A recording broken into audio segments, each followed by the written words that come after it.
नमस्कार मेरे प्यारे मित्राणी। तो कैसे हैं आप लोग। स्वागत है हमारा हिंदुस्तानी पाठशाला में। जैसा कि बाबू आप लोग को कल के वीडियो में मैंने पढ़ाया था बाबू, चैप्टर नंबर आपका 6। जी हाँ, बहादुर चैप्टर था, चैप्टर 6 था। आज मैं आप लोग के लिए लेकर आया हूँ चैप्टर 7, जो कि आपका नाम है चैप्टर का परंपरा का मूल्यांकन। जी हाँ मेरे प्यारे विद्यार्थियों, आज मैं आपको चैप्टर 7 का जितना भी एमसीक्यू क्वेश्चन है सारा मैं करवाऊंगा। आप लोग चलिए देर ना करके आगे बढ़ते हैं, है ना। चलिए आप लोग को आज मैं चैप्टर 7 में आप लोग का एमसीक्यू क्वेश्चन करवाने जा रहा हूँ। आप लोग ध्यान से देखिएगा। चलिए आप लोग को मैंने पहले भी बता रखा है कि जो भी बच्चे अभी तक पिछले वीडियो तक नहीं पढ़े हैं वो बच्चे जाकर पिछला वीडियो पढ़ लें बाबू, क्योंकि आपको मैंने बताया है कि लेखक का नाम, चैप्टर का नाम, उनका जन्म, उनका मृत्यु और जो है वो सारी जो विधा है कहाँ से लिखे गए हैं सारी आपको मैंने उस वीडियो में बता रखा है। इसलिए आप लोग जल्द से जल्द जाकर, है ना, क्या करें, उसको देखें। अगला चैप्टर आपका है बाबू परंपरा का मूल्यांकन, है ना। क्या है? परंपरा का मूल्यांकन। तो क्या मैं आप लोग को बता रहा हूं,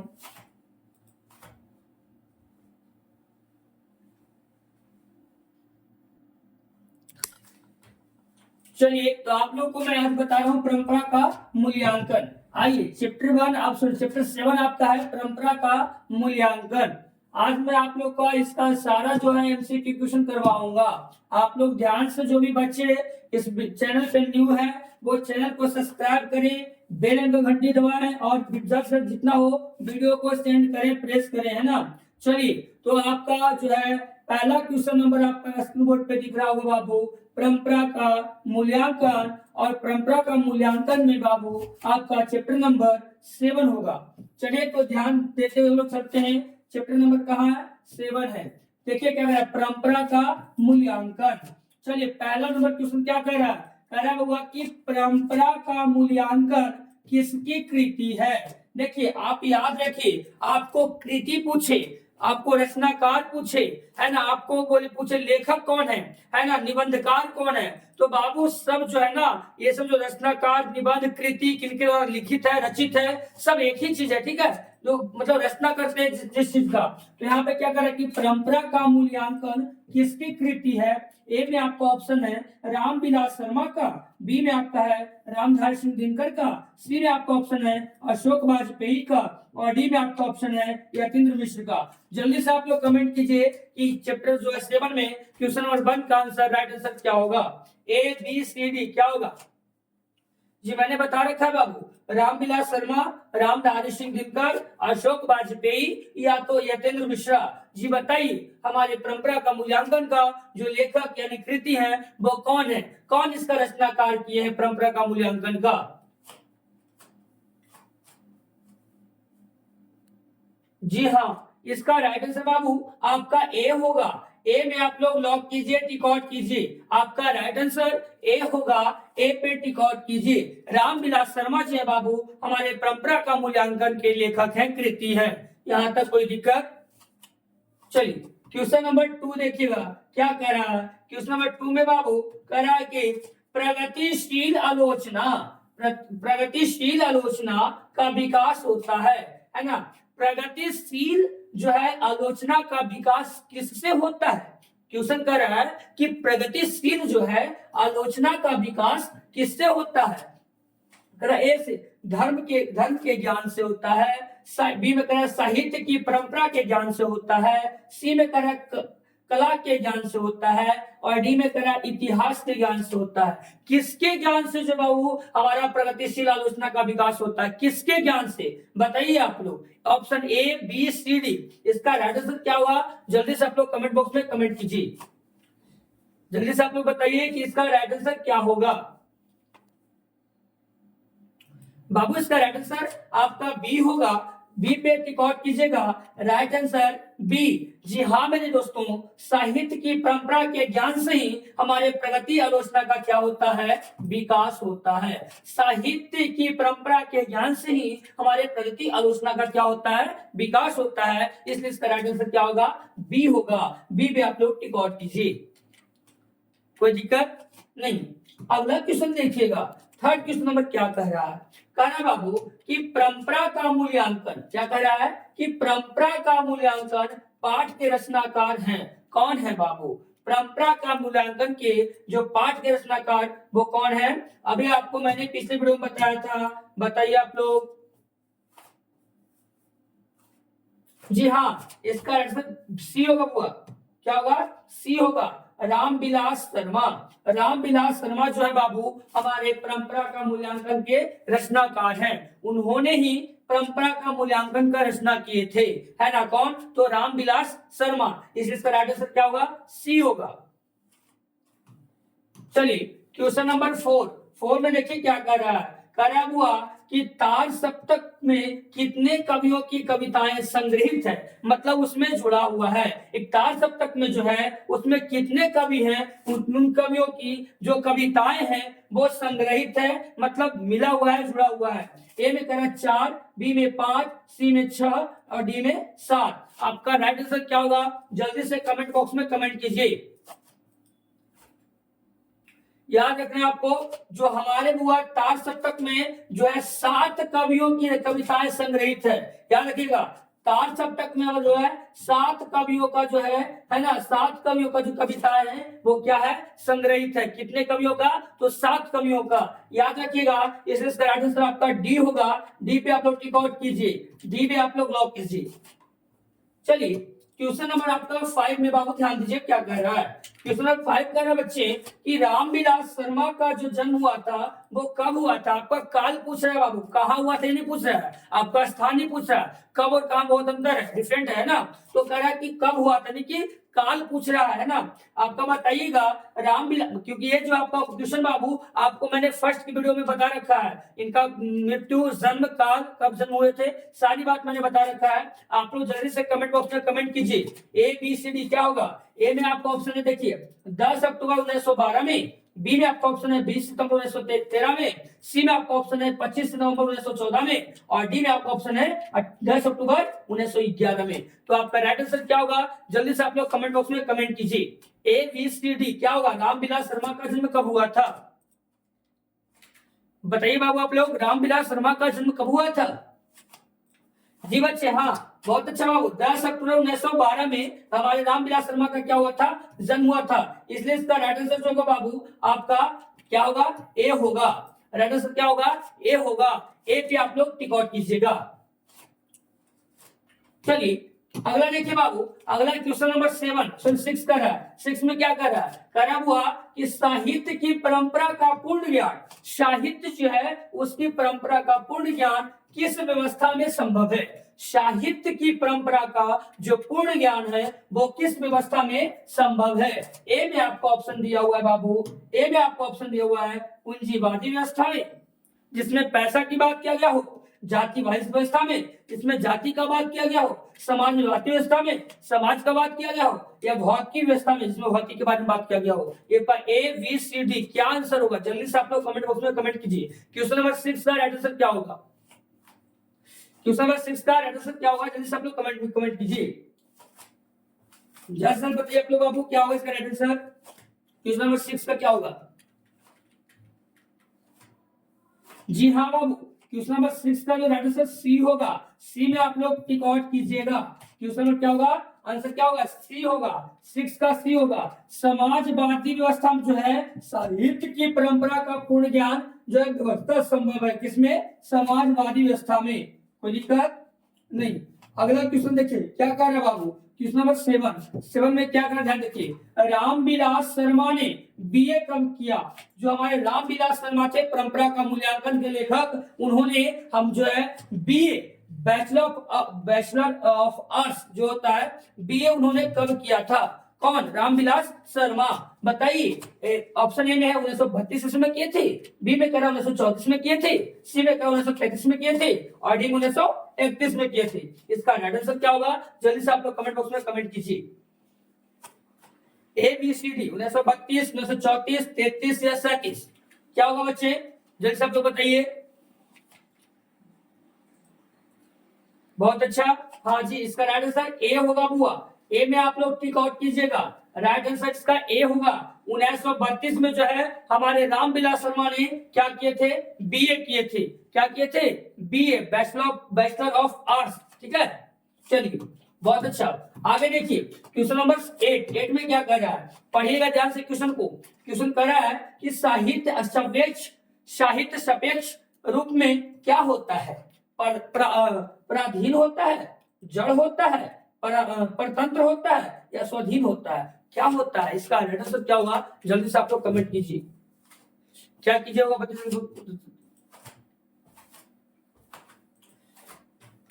बताइए जल्दी बाबू, क्या होगा? डी होगा, स्वाधीन बाबू। इसका राइट आंसर क्या होगा, स्वाधीन होगा। इसलिए स्वाधीन पे आप लोग क्या कीजिए, टिक आउट कीजिए, ऑप्शन डी राइट आंसर। चलिए क्वेश्चन नंबर अगला कर रहा है कि 9 में क्या कर रहा है, 9 में कर रहा है बच्चे, देखिएगा ध्यान से। 9 में क्या कर रहा है, 9 में क्या हो रहा है कि जो है बायरन है ना, वायरन जो है किस भाषा की कवि है, वायरन जो है किस भाषा के कवि है, हिंदी भाषा की। देखिए एक कवि है बाबू, कवि का नाम है वायरन, और वायरन जो है किस भाषा के कवि है, हिंदी भाषा के कवि है, बी में कह संस्कृत भाषा के कवि है, सी में कह अंग्रेजी भाषा के कवि है, या डी में फ्रेंच भाषा के कवि है। क्या होगा इसका राइट आंसर, कमेंट कीजिए आप लोग। याद रखना है जो हमारे वायरन बाबू नाम से लगता है कि इंग्लिश वर्ड है, इसलिए ये अंग्रेजी भाषा कवि है। इसका आंसर क्या होगा आपका, सी होगा। क्या होगा, सी होगा। सी पे आप लोग टिक आउट कीजिएगा, राइट आंसर सी, अंग्रेजी भाषा के क्या है, वो हमारे कवि हैं। कौन, वायरन। वायरन जो है हमारे अंग्रेजी भाषा क्या है, कवि है। कवि जो है वायरन अंग्रेजी भाषा कवि है। ठीक है, ध्यान दीजिएगा। चलिए अगला करा हुआ, ध्यान दीजिए, अगला में करा क्वेश्चन नंबर 10 में क्या कर रहा है, करे हुआ साहित्य में विकास प्रक्रिया किस तरह संपन्न होती है। साहित्य में जो है विकास की प्रक्रिया जो है किस तरह संपन्न होती है, समाप्त होती है। ए में करे समाज की तरह, बी में करे जंगल की तरह, सी में करे शहर की तरह, और डी में करे परिवार की तरह। इसका आंसर क्या होगा, जल्दी से आप लोग कमेंट बॉक्स में कमेंट कीजिए। समाज से जुड़ी सारी बातें बाबू, इसलिए सोच समझ के आप लोग आंसर दीजिएगा। सारी बातें हमको समाज से जुड़ा हुआ है। चलिए ए बी सी डी क्या होगा, हाँ बहुत अच्छा बाबू, ए होगा, बहुत अच्छा। ठीक है, हाँ राइट आंसर इसका ए होगा। समाज की तरह जो है साहित्य में विकास की प्रक्रिया क्या होती है, संपन्न होती है। याद रखिएगा, समाज की तरह जो है साहित्य में विकास की प्रक्रिया क्या होती है, संपन्न होती है, समाप्त होती है। इसका राइट आंसर क्या होगा, ए होगा। ए पे टिक आउट कीजिए। अगला क्वेश्चन नंबर 11 में देखिए क्या कर रहा है, कह हुआ कि निराला की साहित्य साधना किनकी कृति है, दूधनाथ सिंह की, रघुवीर सहाय की, सी में कह रहा रामविलास शर्मा की, डी में मुक्ति बोध की। चलिए इसका राइट आंसर क्या होगा, जल्दी से आप लोग कमेंट बॉक्स में कमेंट कीजिए। हाँ बाबू सी होगा, सी में आपका राइट आंसर है, सी पे टिक आउट कीजिएगा। इसका राइट आंसर सी होगा, रामविलास शर्मा की। चलिए क्वेश्चन नंबर आपका 12 द्वारा कर रहा है, देखिए क्या कर रहा है, पढ़िए क्वेश्चन ध्यान से आप लोग बाबू। परंपरा का मूल्यांकन किस विधा की रचना है। परंपरा का मूल्यांकन जो है किस विधा की रचना है, बताए तो विधा की कहानी वो है, या निबंध है, या फिर संस्मरण है, या तो लघु कथा है, क्या है, जल्दी से आप लोग कमेंट कीजिए।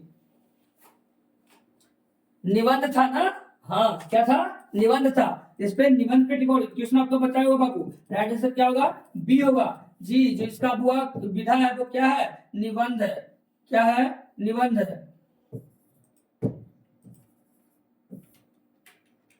One second, right answer A होगा बुआ। ए पे आप लोग टिक आउट कीजिएगा। चलिए आगे देखिए, क्वेश्चन नंबर आपका कर रहा है 13 में क्या कर रहा है कि निराला की साहित्य साधना कितने खंडों में रचित है। जो निराला की साहित्य साधना है वो कितने खंडों में रचित है, बताइए। खंड 2 खंड में है, 3 खंड में है, 4 खंड में है, या 5 खंड में। इसका राइट आंसर क्या होगा, जल्दी से आप लोग कमेंट बॉक्स में कमेंट कीजिए। इसका राइट आंसर क्या होगा, जल्दी से आप लोग बताइए। 1 सेकेंड, मैंने पिछले वीडियो में बाबू 12 था ना, निबंध बताया था, बहुत अच्छा, सही है। चलिए आगे देखिए, बताइए इसमें बाबू इसका क्या होगा? ए बी 2 खंडों में, 3 खंडों में, 4 खंडों में या 5 खंडों में? क्या होगा बताइए आप लोग, जल्दी बताइए आप लोग बाबू जी। इसका बी होगा बुआ राइट आंसर। 3 खंडों में जो है हमारा विभक्त है, याद रखिएगा 3 खंडों में क्या है? विभक्त है। बी पे टिक आउट कीजिएगा।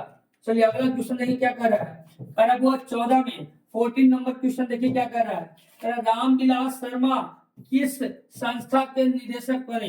रामविलास शर्मा जो थे वो कौन से संस्था के निदेशक बने थे?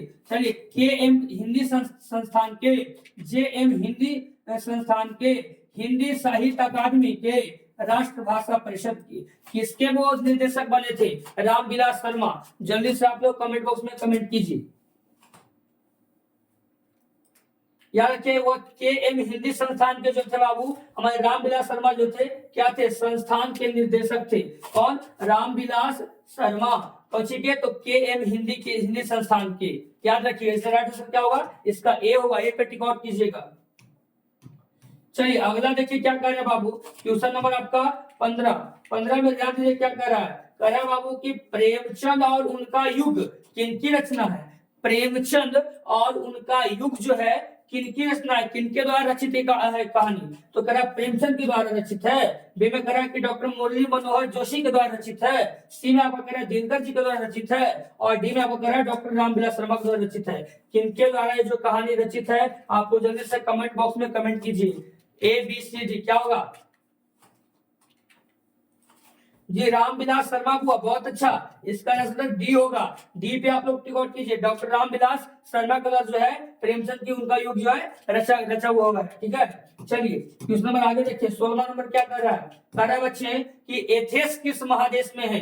कहाँ पड़ता है एथेंस? बताइए आप लोग। यूरोप में पड़ता है, एशिया में पड़ता है, अमेरिका में पड़ता है या ऑस्ट्रेलिया में पड़ता है? बताइए जल्दी से आप लोग। ए बी सी डी क्या होगा? जल्दी से आप लोग कमेंट कीजिए। एथेंस बाबू, ए से एथेंस यूरोप। जी हाँ, ए आंसर होगा इसका। एथेंस में जो है यूरोप में पड़ता है, इसका राइट आंसर क्या होगा? ए होगा। क्वेश्चन नंबर देखिए 17वां क्या कर रहा है, ध्यान से देखिए। लैटिन कवि कौन है? वर्जिल है, वायरन है, शेक्सपियर है या रेनर मरिया रिल्के है? कौन है बाबू? बताइए जल्दी से। ए बी सी डी क्या होगा आपका? क्वेश्चन नंबर 17 का जो राइट आंसर क्या होगा? ए बी सी डी क्या होगा? बताइए जल्दी से क्या होगा बच्चे? बताइए जल्दी से आप लोग।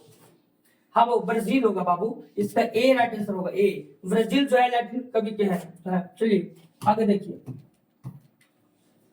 क्वेश्चन नंबर आपका 18 का रहा। अज्ञेय ने तार सप्तक कब समापित किया? मतलब जो अज्ञेय थे लेखक वो तार सप्तक जो लिखते थे वो कब समाप्त किए थे? संपादित किए थे? बताइए तो। 1941 में, 1943 में, 1945 में, 1947 में? कब किए थे? 18 का राइट आंसर क्या होगा? जल्दी से आप लोग कमेंट बॉक्स में कमेंट कीजिए। बी बाबू, बी होगा। बी पे टिक आउट कीजिएगा।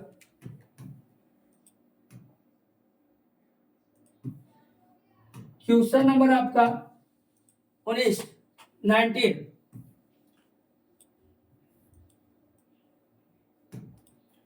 देखिए। रामविलास शर्मा ने जो बीए यानी बैचलर ऑफ आर्ट्स किए थे वो किस विश्वविद्यालय से किए थे? हमारे जो दिल्ली विश्वविद्यालय से किए थे, लखनऊ विश्वविद्यालय से किए थे, प्रयागराज विश्वविद्यालय से किए थे या पटना विश्वविद्यालय से किए थे? बताइए से इसका क्या राइट आंसर होगा? जल्दी से आप लोग कमेंट बॉक्स में कमेंट कीजिए। ए बी सी डी क्या होगा बाबू? लखनऊ। याद रखिएगा लखनऊ विश्वविद्यालय से जो है हमारे रामविलास शर्मा जी हैं वो क्या किए थे? तो बीएड किए थे, है ना। कौन सा विश्वविद्यालय से? तो लखनऊ विश्वविद्यालय से बीएड कौन किए थे? रामविलास शर्मा किए थे। चलिए इसलिए इसका राइट आंसर क्या होगा? आपका बी हो जाएगा। अगला क्वेश्चन देखिए। क्वेश्चन नंबर आपका 20 यानी 20 कर रहा है। क्या कर रहा है बच्चे? ध्यान से आप लोग देखिएगा।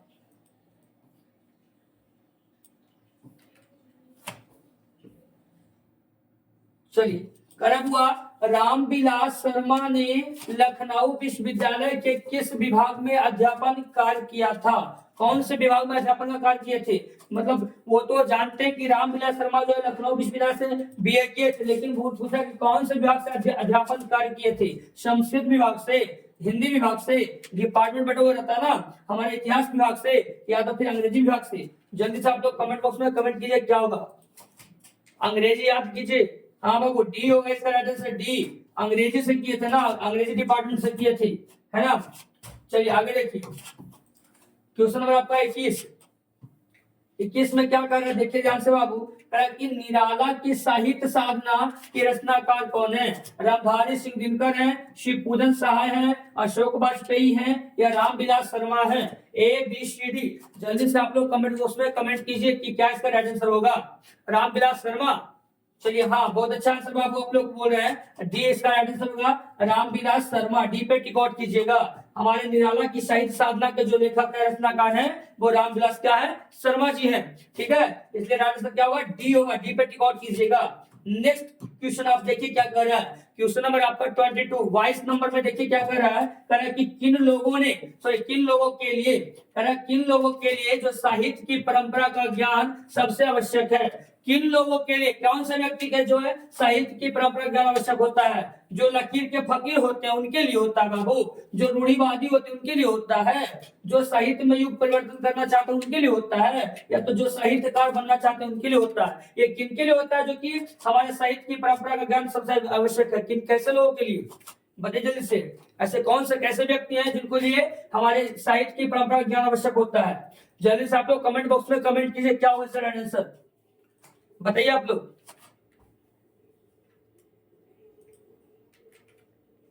जी हाँ ये सही हुआ, सी। बहुत अच्छा बाबू, सी इसका राइट आंसर होगा। जो कि साहित्य युग में परिवर्तन करना चाहते हैं उन्हीं के लिए जो है साहित्य का परंपरा ज्ञान सबसे आवश्यक होता है। कुछ हटकर यूनिक कुछ करेंगे उन्हीं के लिए होगा बढ़िया बाबू। इसका राइट आंसर क्या होगा, सी होगा। जो साहित्य युग में, जो साहित्य के युग में जो है परिवर्तन मतलब चेंज जो करना चाहते हैं उन्हीं के लिए जो है साहित्य की परंपरा ज्ञान सबसे ज्यादा आवश्यक है, सबसे ज्यादा जरूरी है। यहाँ तक कोई दिक्कत नहीं। चलिए क्वेश्चन नंबर आपका 23 टेस्ट नंबर क्वेश्चन में चलते हैं। क्या कर रहा है ध्यान से आप लोग पढ़िएगा। कह रहा है कि साहित्य सापेक्ष रूप में होता है किसमें? ये तो बता प्राधीन, स्वाधीन, कलाधीन या राज्याधीन, किसमें होता है? जल्दी से जल्दी आप लोग कमेंट किए। ये बताया किस बाबू, स्वाधीन होगा। बताया था कि पिछले इसी आपका वीडियो में 2-4 क्वेश्चन के पहले बताया था मैंने। इसलिए राइट आंसर क्या होगा, बी होगा, स्वाधीन होगा। चलिए अगला देखिए क्या कर रहा है, क्वेश्चन नंबर 24 में देखिए क्या कर रहा है। कह रहा है कि साहित्य के निर्माण में किनकी भूमिका होना चाहिए। यहाँ पे सॉरी टैबलेट से थोड़ा गलती हो गया बाबू, कोई दिक्कत नहीं है ना। ये भूमिका होगा। तो साहित्य के निर्माण में किनकी भूमिका निर्णायक है? चलिए हमारे प्रतिभाशाली मनुष्यों के लिए, भाग्यवादी मनुष्य की, या तो परिश्रमी मनुष्य की, या तो पूंजीपति मनुष्य की। कैसे मनुष्य की जो है हमारे साहित्य के निर्माण में उनकी भूमिका निर्णायक मानी जाएगी, बताइए। Option A, B, C, D. इसका राइट आंसर क्या होगा जल्दी से आप लोग कमेंट बॉक्स में कमेंट कीजिए। अच्छे व्यक्ति प्रतिभाशाली होते हैं बाबू, इसलिए राइट आंसर क्या होगा, ए होगा। ए में आप टिक आउट कीजिए, ए को लॉक कीजिए। इसका राइट आंसर क्या होगा, ए, प्रतिभाशाली मनुष्य के लिए। चलिए क्वेश्चन में आपका 25 नंबर में ध्यान से देखिए क्या कर रहा है। कह रहा है बच्चे कि अविच्छिन्न का शाब्दिक अर्थ क्या होता है? खंडित होता है, अटूट होता है, प्रवाहित होता है या ठहराव होता है? बहता है, रुकता है, अटूट होता है या अखंडित होता है? बदल से खंडित होता है, क्या होता है जैसे बताइए लोग। ए बी सी डी क्या होगा, अटूट। बहुत अच्छा, बी राइट आंसर। बी पे टिक आउट कीजिए आप। क्वेश्चन नंबर आपका बाबू 26। चलिए 26 में क्या कर रहा है, कह रहा ना कौन सा ऐसा गुलाम देश था जिसकी सभ्यता ने सारे यूरोप को प्रभावित किया? ऐसा कौन सा जो है गुलाम देश था जो कि जिसकी सभ्यता ने, है ना, सारे यूरोप को, पूरे यूरोप को, है ना, प्रभावित किया? भारत, बी में अमेरिका, सी में दक्षिण अफ्रीका या एथेंस? क्या था आंसर, क्या होगा जल्दी से आप लोग कमेंट कीजिए। ए बी सी डी क्या होगा बाबू, जल्दी से आप लोग बताइए